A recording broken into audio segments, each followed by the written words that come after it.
and get going. All right, welcome everybody. It's so good to see you all again for this June seminar.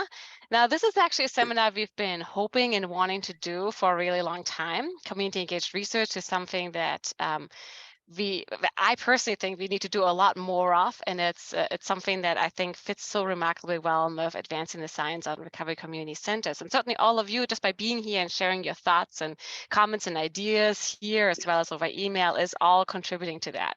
So we just wanted to shine the spotlight on community engaged research, the underpinnings of what it is and why it's so important to do. That's going to be Dr. Devin Banks who's going to be explaining that to us. And then we wanted to showcase two amazing examples of different kinds of ways of doing that. And our goal, and I'll tell you what our goal is. Our goal is that all of you will want to do more of this kind of research and that you'll apply for our pilot funding for the October deadline, and that you'll tell us what kind of resources you'll need to make it more useful, more accessible and useful to you all.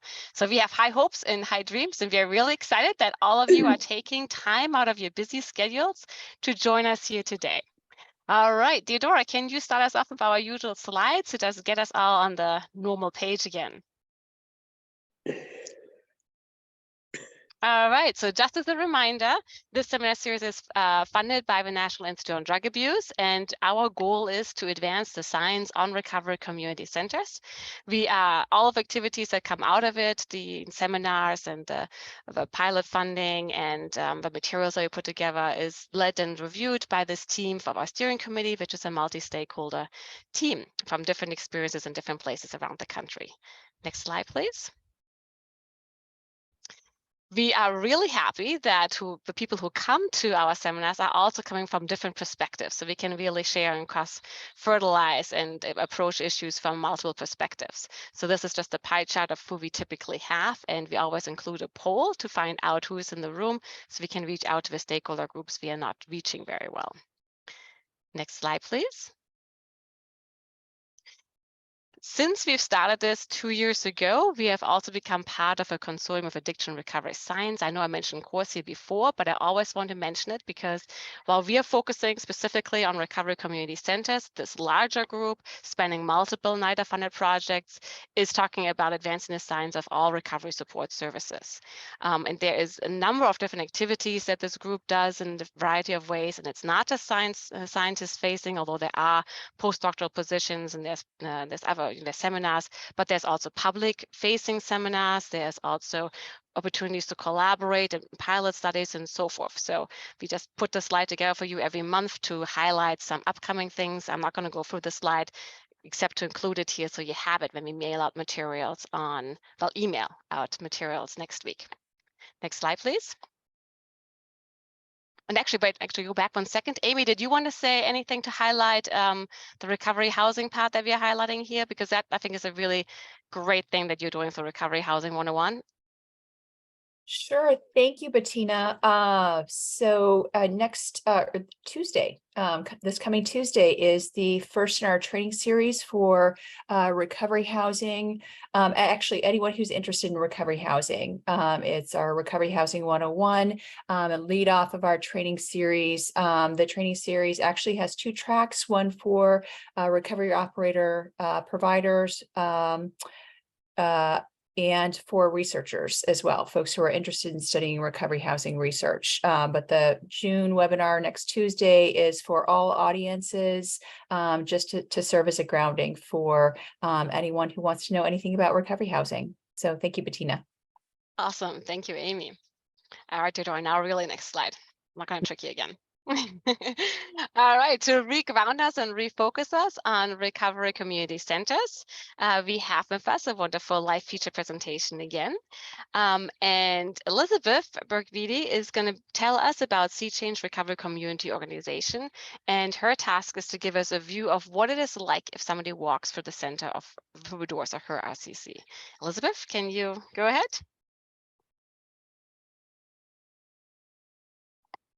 I sure can. Can you hear me okay? Yes, absolutely.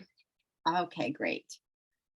Okay, well, I'm really thrilled to be here and to introduce our work to all of you. I'm particularly interested in our speakers today, and will give you an abbreviation of why that is.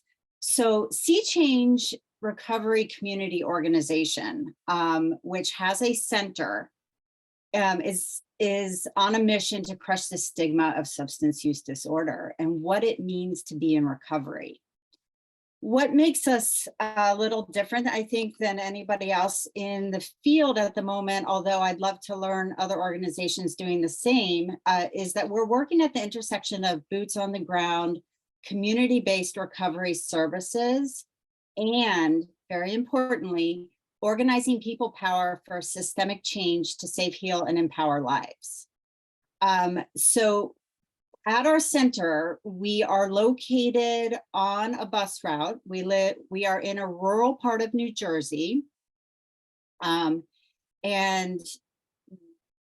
one can get to us by public transportation, which we feel is very important for many people who are struggling with addiction or using drugs, do not have proper transportation where we live. So they can walk in the door, they can call us at the front door if the door is locked, because we don't always leave it open. And they can come in and they can receive everything for free, one-on-one support. We have support groups 7 days a week, and 3 of those 3 days a week, twice a day. We have physical and holistic activities, Reiki, Qigong, meditation, yoga, CrossFit, which we actually partner with folks that do that professionally, and they donate their services to us, and we can help transport people to get to those classes. And then we provide harm reduction tools. So we have hygiene kits, we have Narcan, we have drug testing kits, specifically fentanyl testing kits at the moment. We're trying to get xylazine testing kits. We've had a few and we're trying to get more. So we work very closely with the New Jersey Harm Reduction Coalition and the New Jersey Department of Health in getting a lot of these materials that we hand out freely. But what I think is really great is that we are a vehicle for change in the lives of those negatively impacted by substance use. So not only can they get the support, unconditional support and resources, we also really work to lift people up and help them step into their own power to join us in a fight for change. As organizers, and we're partnered with New Jersey Organizing Project, and together through Sea Change and NJOP, we've created a campaign called Not One More. And we believe people who use drugs have a basic human right to quality, compassionate healthcare, and we fight for that. We really fight for transparency, accountability, and oversight in treatment, recovery, housing, drug courts, and government funding. We are watching very closely the opioid settlement funding. And then we believe, obviously, through organizing, we believe in community leadership. We believe that we're the experts on the topic of recovery and addiction, and we teach people how to join us and tell their stories in Trenton. And essentially all of our recovery services through the RCO, the RCC, we sort of heal, thrive, empower, and lift everyone up to make our reach even further. And interestingly, I just want to add through, we will be applying for pilot funding. We recently worked with a researcher to identify particular hotspots, and our recovery community was then trained to do deep canvassing, and we've gone into these hotspot areas, and we are talking directly with people one-on-one about the care they're either needing and not getting, or gaps in care. And we're taking, we're compiling all of this information that we're getting and providing and doing a report on that, hopefully coming up. So we're a very active kind of new model in terms of bringing organizers and recovery services together to really make a deeper change in New Jersey. And we're finding it has been so successful, and I'm going to end it here, that we've we've been given funding to kind of train other states on how this model works. And so we've just established and launched in the past month the National Sea Change Coalition, where we're going to bring other like-minded folks, RCCs, RCOs, and organizers together to create a space in their own backyard that works kind of similarly to what we're doing here. So there's a lot to report. I hope I covered everything, and I'm sure my contact information will be in the meeting chat, and I would love to get to know all of you a little bit more. So thank you so much. Awesome. Thank you so much. That was great. All right. Then for our next slide, Deodora, the next thing we have to do, I believe, is the poll, right? Here we go. So we just want to ask our usual polling questions. You will see our usual demographic questions about who you are and what stakeholder groups you identify with. And then we have some questions about, you can go ahead and launch, some questions about the actual content, the community engaged research part. So hopefully it's not too lengthy. Take your time to do it. So you do need to scroll on the right-hand side to get all the way to the bottom.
And for those of you who just joined, I don't know if you can see it, but we just started our usual poll about who is in the room and some questions for food for thought for the presentations to come.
Nearly there. We have about 78% of the folks having responded. So we'll give it just like another minute or two.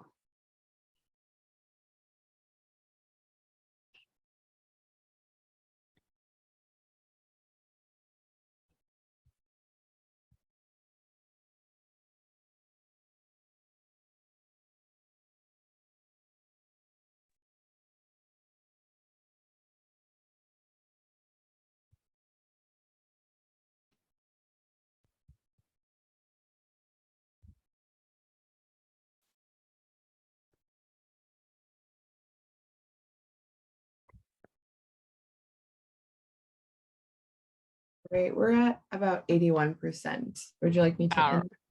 Yeah, please go ahead. All right, and I think actually if you can click the share results button so that everybody can see. Perfect. So we do have our stakeholder groups represented except for prescribers who will have to reach out separately. So those are our demographics. And then regarding community engaged research.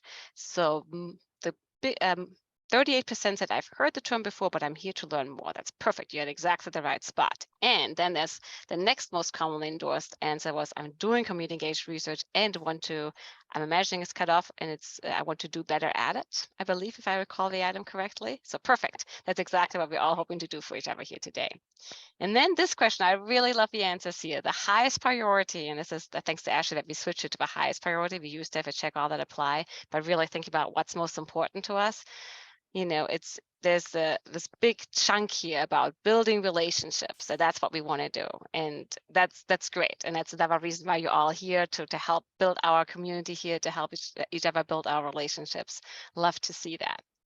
All right. And then we have the things about if you're going to do community-engaged research, what parts do you want to contribute to? The list is long. Lots of things go into any research project. And I'd love to see so much for every single one of them. That's great. All right, perfect. So if you can stop sharing, Theodora, we'll move right along to the main part of today's event. All right, I mentioned earlier that we are sort of doing this in 3 parts. Devin Banks is going to give us an overview about what community engaged research is and why it is so important. And then we have 2 teams giving examples of how they are doing it. We're going to have Ashli Sheidow and Terrence McTeer talk about the Community Advisory Board. And then we will have Chyrell Bellamy and Reverend Robyn talk about the IMANI project. They're both different kinds of community engagement, and you'll see where they fall on the spectrum, and they'll give us insights into what they are.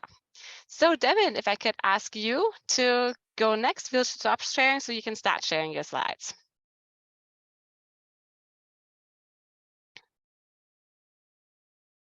Okay, great. Yes, thank you for having me. Again, my name is Devin Banks. I'm an assistant professor at the University of Missouri, St. Louis, and I'm gonna, as briefly as I can, try to introduce you to community engaged research and why it's important.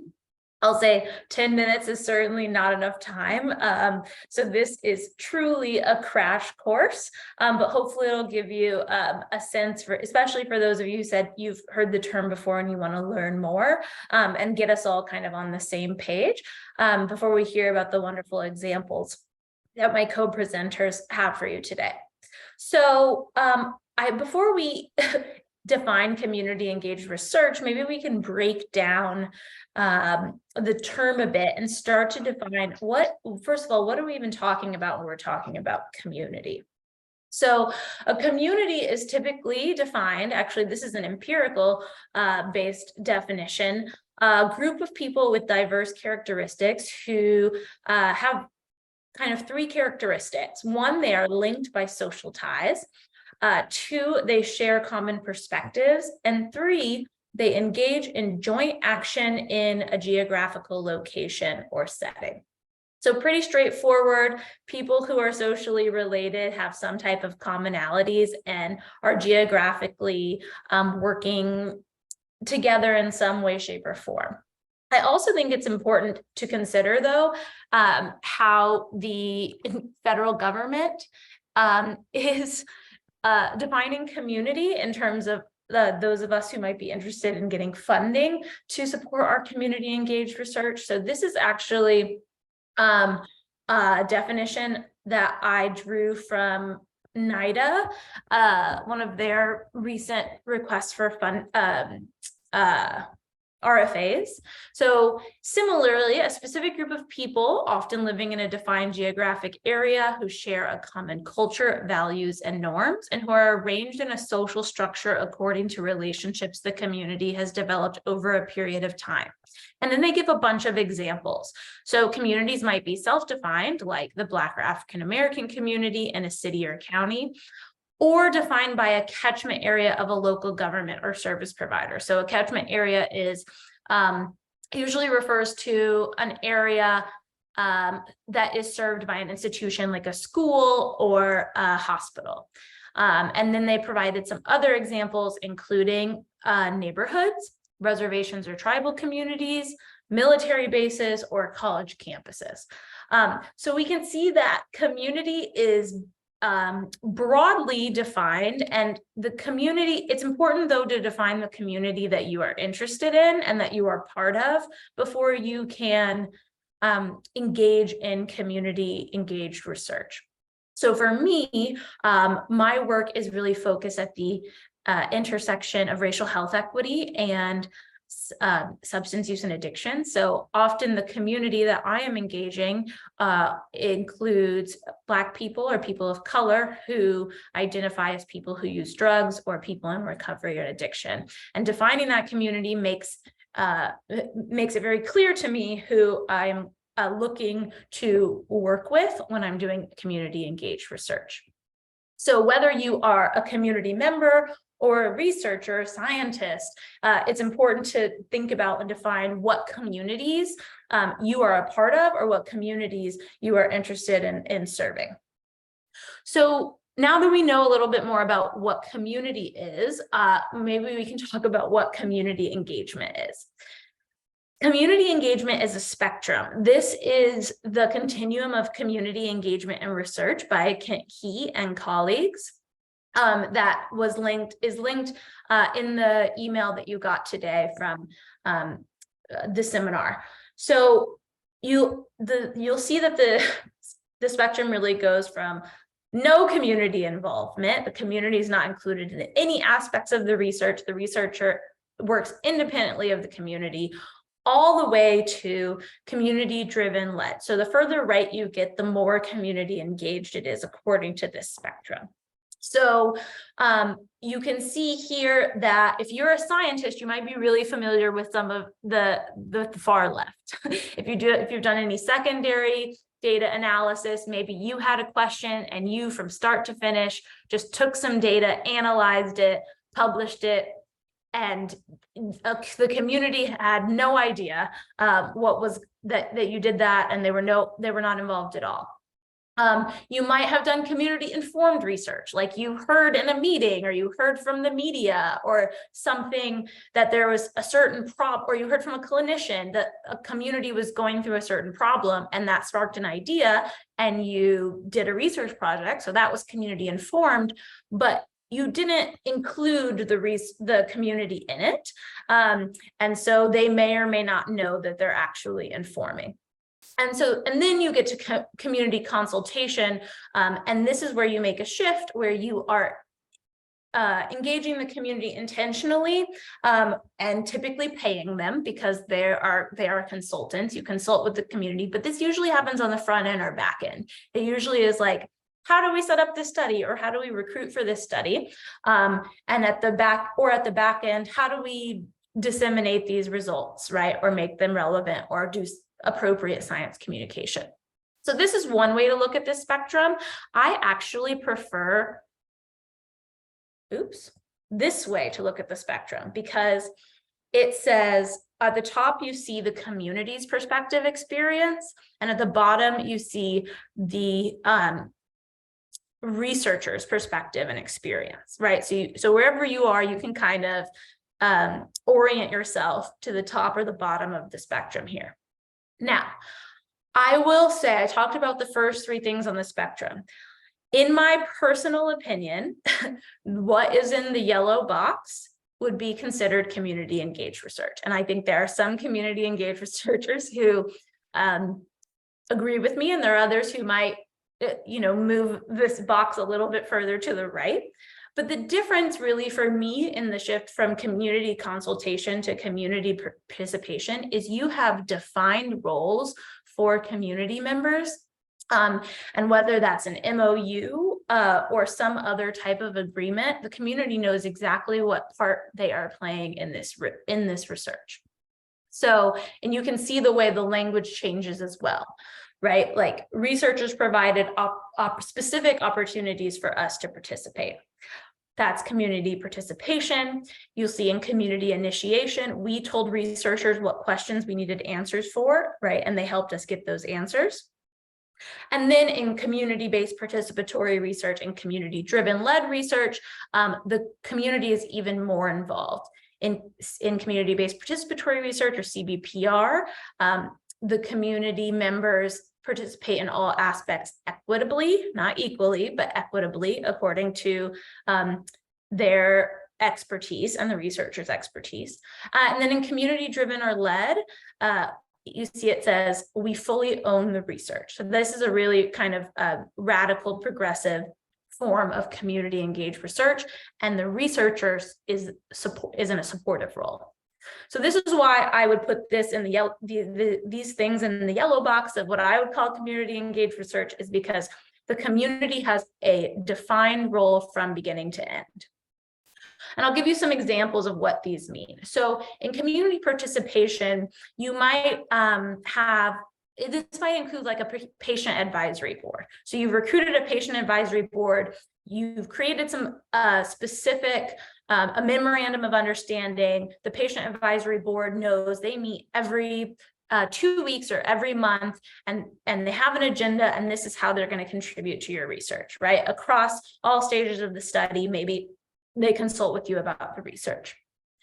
An example of community-driven research is one in the field of substance use. I know is something that the Urban Survivors Union is doing, is community-driven research. So there are a set of people in the Urban Survivors Union who are on methadone maintenance and who have really recognized some specific gaps to methadone maintenance, as well as specific gaps to working with researchers in the traditional paradigm. And so they actually engaged in community-driven research and did their own survey and studies and engaged researchers to help them move forward some of the publication and IRB and more nitty-gritty research aspects of the science. But they led the research question, they led the data collection, and this all came from people who were part of this community of people on methadone maintenance. And then CBPR, which I think you'll hopefully hear a little bit more about today, is actually a specific methodology. And it's based on 2 specific principles. These principles are the principle of ethics and community empowerment. And so the purpose of Sorry, I'm having mouse problems. The purpose of this, of CBPR, is to really equitably involve community members in the research process to improve data and research quality and community health. So why would I do community engaged research? So if you're a researcher, I'll say, because like I just said, it improves quality, impact, and effectiveness of research, including recruitment efforts, intervention quality and relevance, cultural responsiveness, as well as dissemination of findings to the actual affected groups. So really reducing that research to implementation pipeline, because you're already engaged with the community. For community members, it has been shown to increase self-efficacy and capacity to participate in health. In health among community members. And it also may help reduce health inequities and improve health for marginalized communities. And for both groups of people, it builds ongoing partnerships between researchers and communities that benefit underserved and marginalized groups. So overall, if you ask me why do community engaged research, I would say because the key principles of community engaged research aim to transfer power to make health changes from the dominant institutions that traditionally hold it, like research institutions, to marginalized communities, either communities of color, communities of people who use drugs, et cetera, that have been historically denied it. And so on principle, I think we should be doing community engaged research. So what I want to leave you with today, these are some of the principles of community-based participatory research. I'll read them to you briefly, but as I read them to you, what I hope is that you take a couple to heart, maybe write a couple down and see how they show up in the examples that you're going to hear about after I stop talking. So some of the principles of CBPR is that they acknowledge community as a unit of identity. It builds on community strengths and resources. It facilitates a collaborative and equitable partnership in all phases of the research, involving empowering and power sharing processes attending to social inequalities. It fosters co-learning and capacity building among all partners, researchers, and community members. It integrates a balance between knowledge generation and intervention for the mutual benefit of all partners. So it can't just be about knowledge, it also has to be about intervention and mutual benefit. It focuses on local relevance of public health problems and takes ecological perspectives on determinants of health, not just individual perspectives.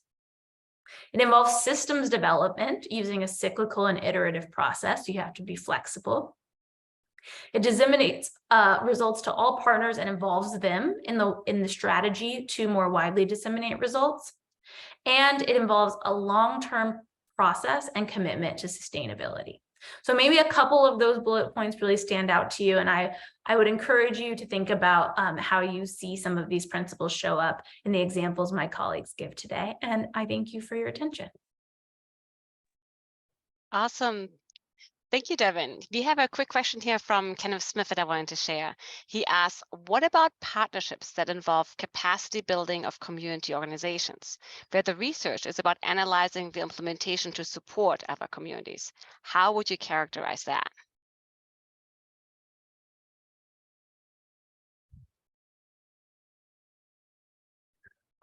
So I think what you're asking about is about evaluation, right, in community organizations, which some people might not, some people see research and evaluation as the same thing, but perhaps to different ends. One's about knowledge generation and one's about like improving processes.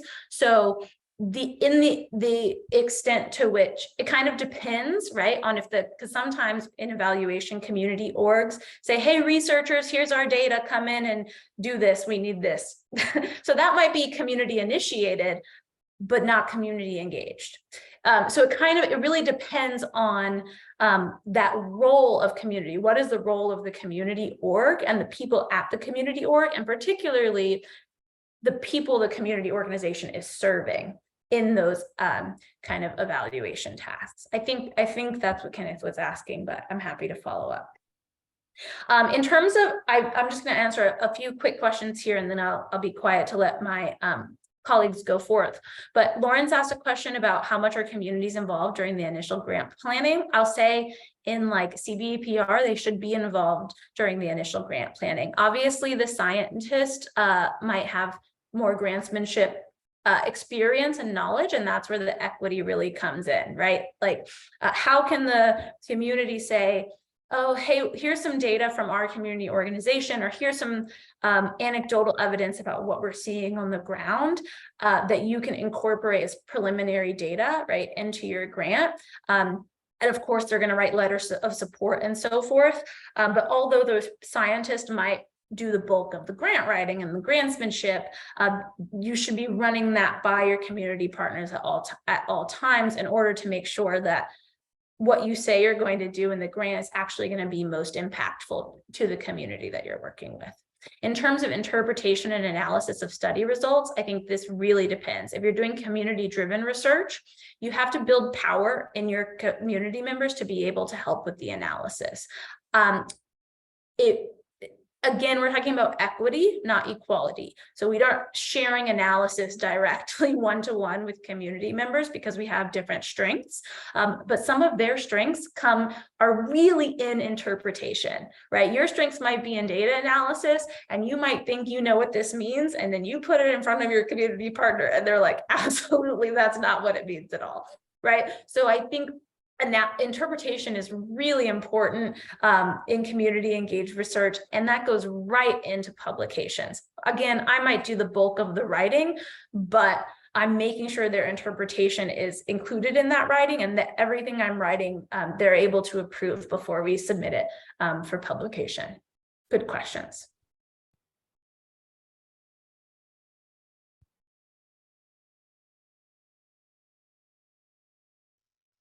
Perfect. I just saw another question coming in about person-centered research, how that compares.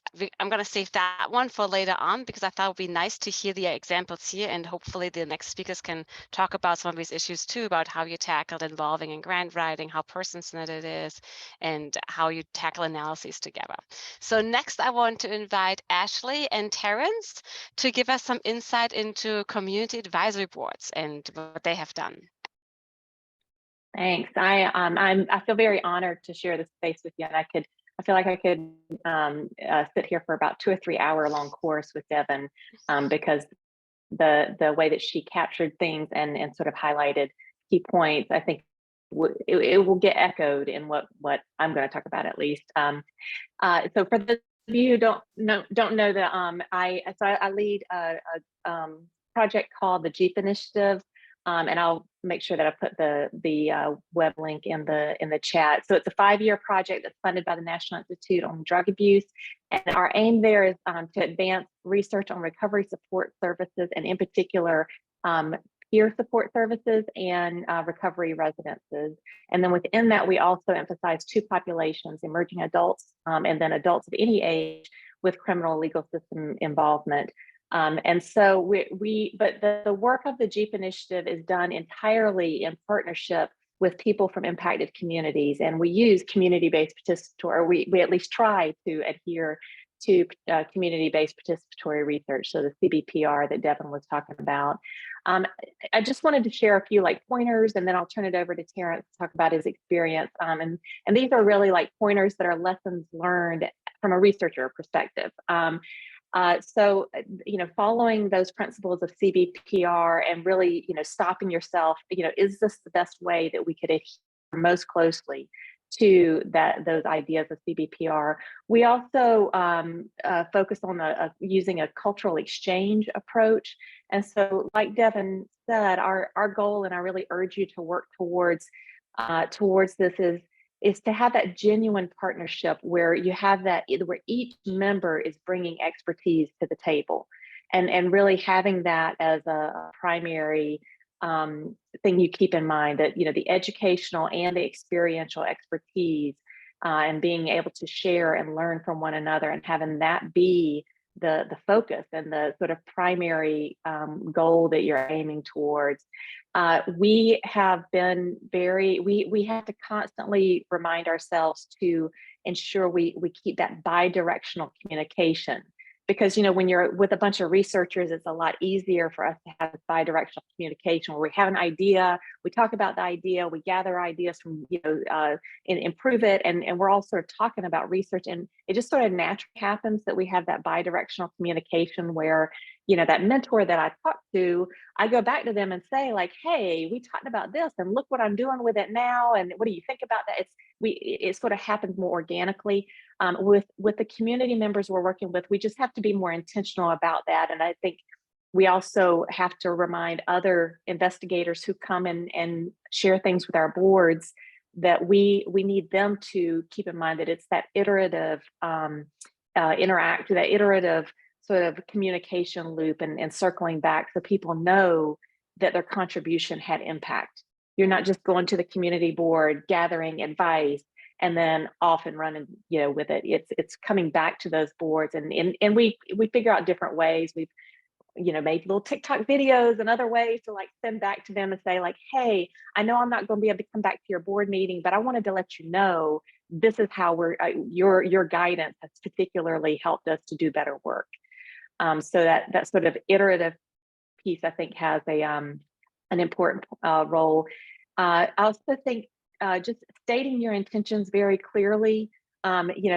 We have this idea that that lived experience is an unparalleled expertise, and it's an expertise that has been largely missing from research conversations, and that we are actively trying to use methods to form a genuine partnership to overcome that. And so just stating those intentions very clearly. I'm going to pop into the chat. This is for a different project that I'm working with, where we are recruiting people from impacted communities. And in the way we try to advertise, the type of language that we use, we just really try to make sure that we are cognizant of the messaging of how we want to form that genuine relationship.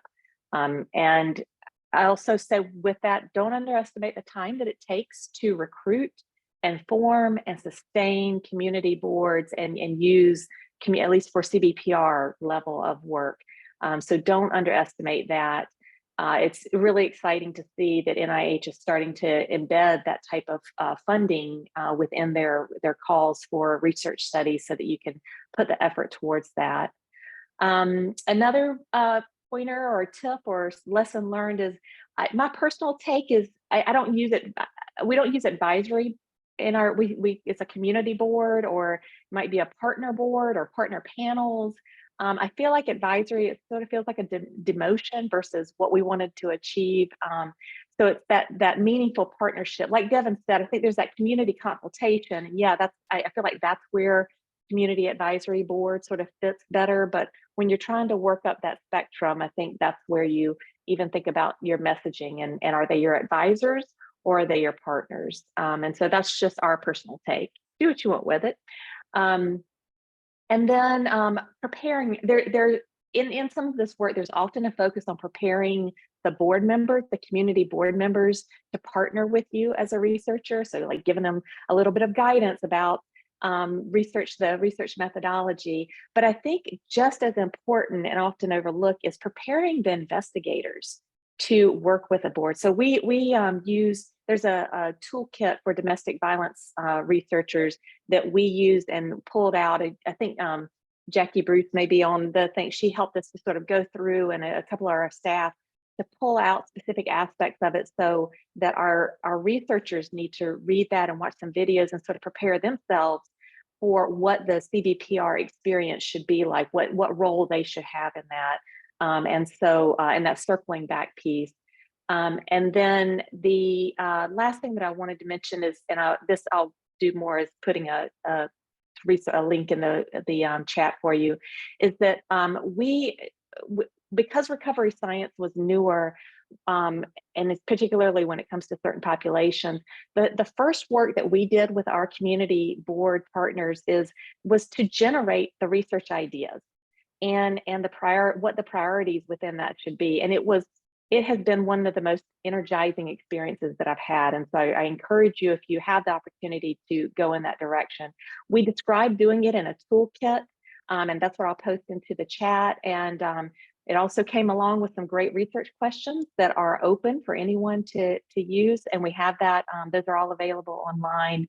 So I'll leave it with that, but I just wanted to hit on sort of a variety package, and I'll turn it to Terrence. Cool. Thank you, Ashli, for that foundation for the JEEP initiative.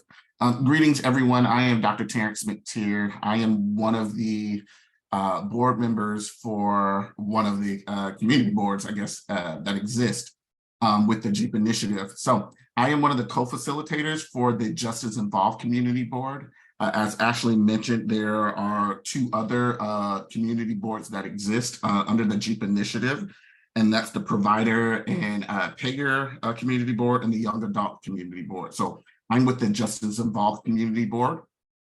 Now I will talk a little bit about my experience with this particular community board.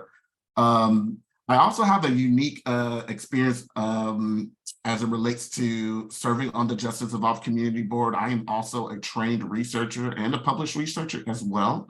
And so as I'm coming into this board, I'm sometimes critical about how individuals do research, especially with working with people with lived experience. Myself, I am a person with lived experience, and I'm very peculiar about people who say they do participatory action research or community-based research without actually involving those with lived experience. And so this has been a really great experience thus far. I've been with the JEEP initiative almost going on 3 years now. It's been so long. And I'll talk a little bit about some of the successes of the JEEP initiative and how they have really honed in on actually engaging with those with lived experience, as Ashli mentioned, as experts. And that's critical when doing this particular type of work. And so when it comes to sitting as a community board member, One of the things that I appreciate about the Jeep initiative is from the onset, they allowed us to define the research priorities, right? And you have a number of people with lived experience on this particular community board with varying levels of research experience, various levels of knowledge, but they created a space where all can come to the table and to share their experiences because they are experts, right? We are experts. We really honed it on communities of color, right? Some of those areas that don't often get access to research and resources. And so because of our expertise and our knowledge and our push for getting some research in those particular areas, the researchers who come to this community board was actually able to start developing research ideas and research agendas to get into those communities and to provide the necessary research and resources for communities that will often be overlooked in the research paradigm, I guess, in a sense. As it relates to the community board, we meet, we started out meeting monthly and then we went to bi-monthly. And we meet for an hour and then it increased to about an hour and a half. That's how engaged we are with the Jeep initiative. We provide so much input into the design, to the analysis, to, I'm trying to think of everything that we do. The researchers come back to us with their ideas. We provide that critique. We provide the kudos and the thank yous for taking into consideration the things that we brought forth. And they go back to refine their research projects, refine their findings and things of that nature. And then they disseminate that into the communities. And we also assist with that. The other piece that I think is critical when doing participatory action research or community-based research is funding, right? Oftentimes researchers want to pull out knowledge, but they don't pour back into the individuals who are really taking the time out of their day to impart that knowledge into whomever, right? And so we are paid for our expertise. And it always somehow increases in the amount of pay, right? So we started out with the base pay, and over time it has increased, and it shows how valuable we are to the Jeep initiative. So much so that we don't hardly have a huge turnover of community board members, because yes, the payment is great. I love to get paid for the work that I do, but it's not just about the pay. They talk about that engagement. We see ourselves in that research. We're getting paid for our insight and our intellect, but also they treat us with respect. They treat us as peers and not, as Ashli stated, that advisor kind of feeling like that step below. And so we have a really good retainment of community board members. Like I said, I've been with the Jeep initiative since the inception of the community board. And as long as it's here, I plan on being a part of it. And I speak on behalf, I think I can speak on behalf of my other community board members, that they also see the value and input in staying put, because we see people putting their money where their mouth is. They're actually engaging us. The other piece that Terrence, yes. I'm sorry to cut a little bit off. We only have 9 minutes left. We still want to hear from the IMANI project. Can you do yes, I'm concluding sorry. thoughts? I'm very sorry. We always go Yeah. long. Do you want to do a concluding thought? Oh yeah, I'll do a concluding thought. My bad. So the major thing is that I guess focusing on the Jeep initiative is that you have to really compensate people for their time, not just financially, but you have to invest. And if you go to the website, I posted in the chat, Ashli also posted some other links in the chat. They do payment, but there's also opportunities for us to really engage, whether it's in conferences, training institutes, participating in other studies. There's a number of things that we also benefit from as community members, our community board members, but also those who are getting the research, they're also benefiting from the knowledge as well. So excited to be a part of this and to continue to work. Thank you. Awesome. Thank you so much. Chyrell and Reverend Robyn, if you want to go ahead. And for those of you who have to jump off at 1, the presentation team will stay until 1:30, and we can keep recording, so you guys will have everything and the slides you're all going to get.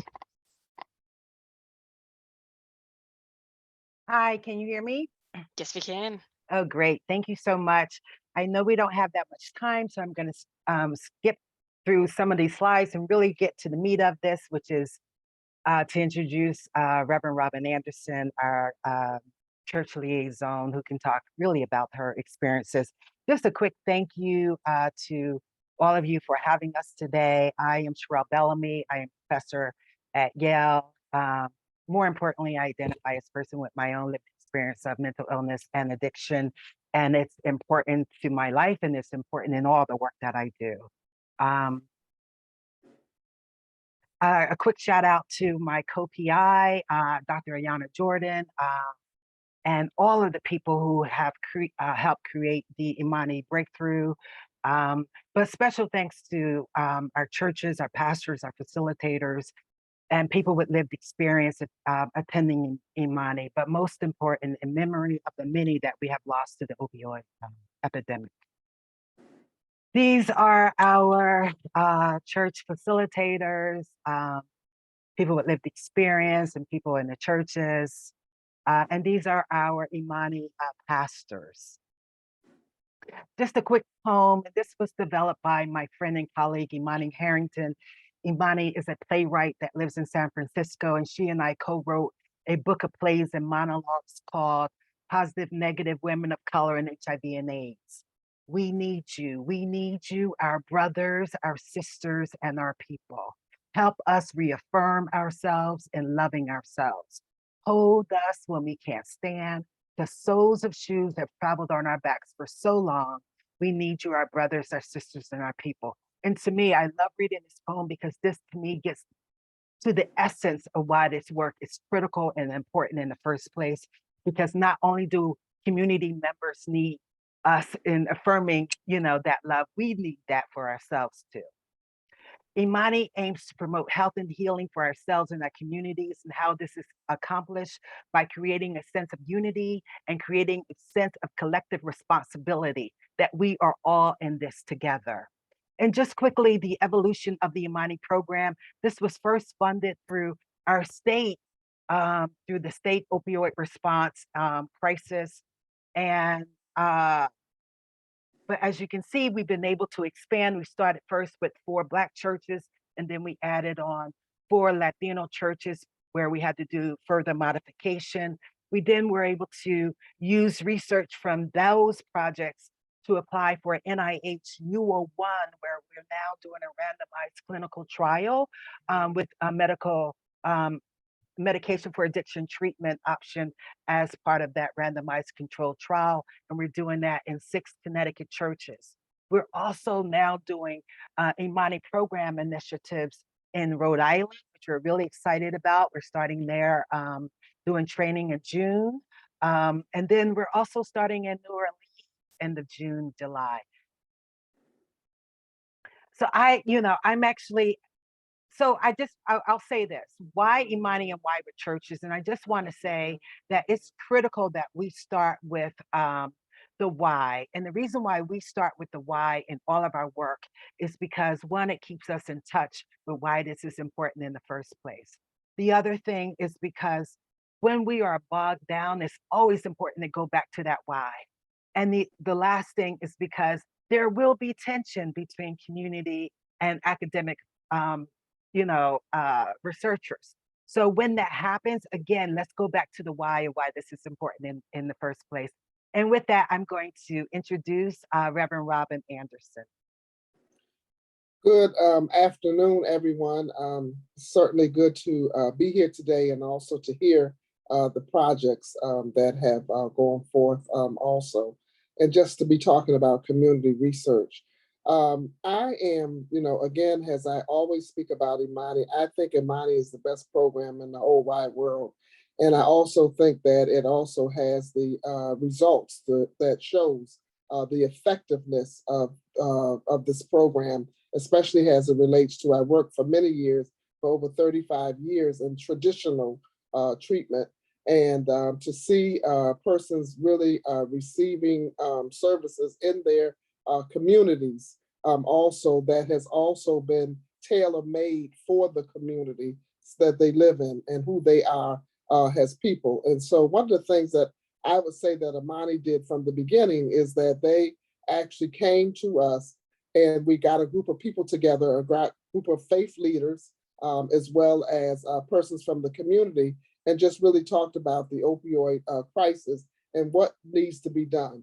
And so even as pastors, and I'm a pastor myself, as a faith leader, many people, I can't tell you, over the years have come to us and talked about being a part of research, or they were doing research and got information from us, and then went on off with their grant and did whatever they did with the research, never came back and returned back to us to even give us, to let us know what the results were, nor did they really involve us in that process.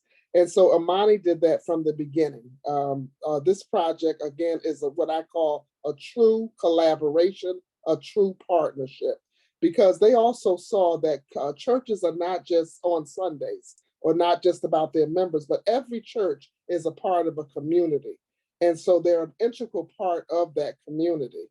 And so we had our focus groups, and so we talked about, pastors talked about, they had been in the, taking people to treatment, they have received them when they came out of treatment, they've done many different funerals and everything else for family members, but something needs to change, and that the traditional model does not seem to really be working.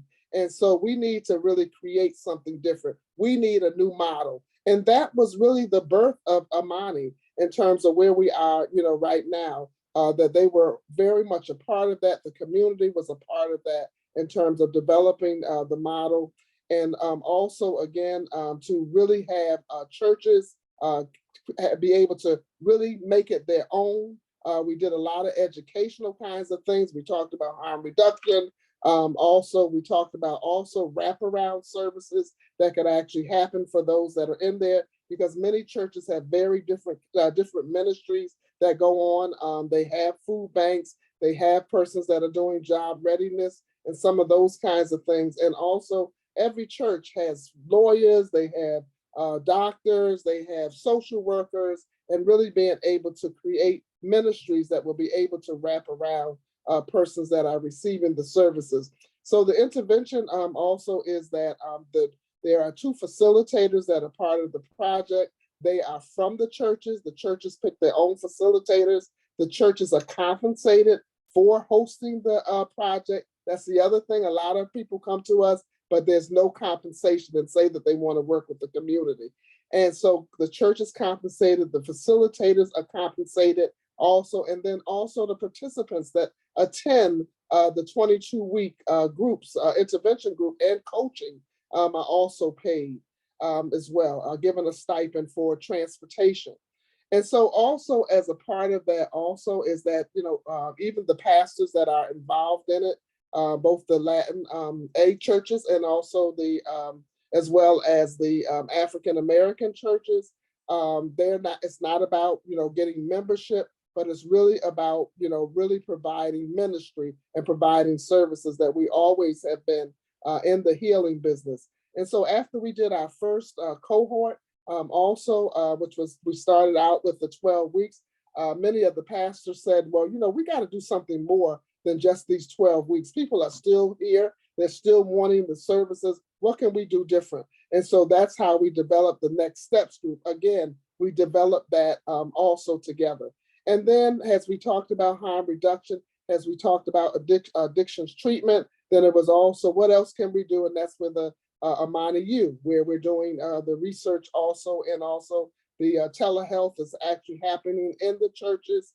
They are receiving services in the churches, which again, the churches were a part of that, the pastors were a part of that, the community were a part of that. We also have had community conversations in which people from the community, we kind of talk about IMANI, we talk about those things that are actually going on, those things that are working and those things that are not working, and what can we do to continue to be able to provide services, provide harm reduction services, to engage the community in the IMANI project and the program. We've had many of our participants that this is the first time that they've ever completed anything, who also we've had graduations, we've had press conferences, We've had participants that have also told their story also. And again, we've had our facilitators also continue to be